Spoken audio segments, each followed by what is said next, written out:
Ano? Nadukot si Kabesang Tales?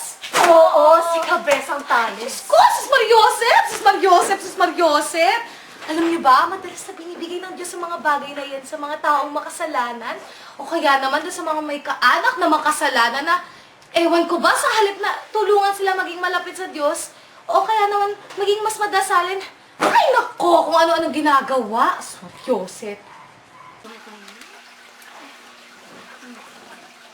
Isipin niyo na lang ha, yung batang iyan, batang babaeng malapit na ikasal, pero hindi marunong magdasal. Ay, nakos, Maria.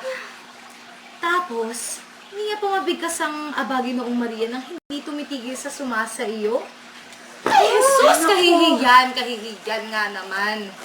Pero ito pa, hindi niya alam ang Oremus Gratiam at binabanggit ang mentibus sa halip na mentibus. Ay, talaga naman, kahit sino ba namang makarinig yan sa sinasabi niyang batang yan ay iisipin na suman sa ibus ang sinasabi niyang batang ere. Ay, sus Mariosep. Ay, nako. Sus Mariosep talaga. Pero ha, alam niyo, sa tingin ko maganda na rin na nadukot yung ama niya eh. Kasi matuturuan ko siyang magdasal. Tama yan. Ay, alam mo ba, kumari? Bumalik ng kasintahan ni Huli. Talaga? Oo. At gagamitin niya yung naipon nila para ipambayad sa utang niya. Ay, sus Mariosep! Tingin ko talaga habang buhay mawawala sa landas yung batang iyan. Nako.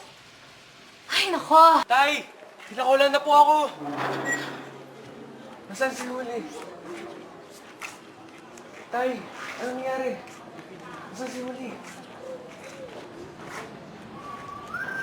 Tay! Nasaan si Huli? Nasaan si Huli?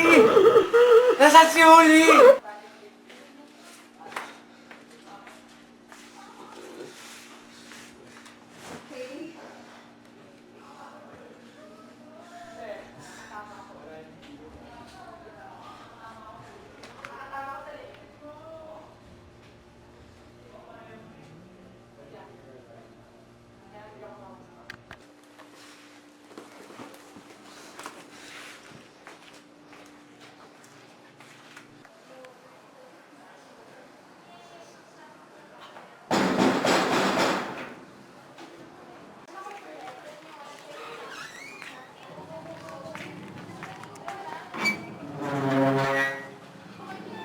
Del Barrio! Ano pang gusto mo sa akin? Kabesang Tales, kailangan mong umalis dito pagkatapos ng 3 araw.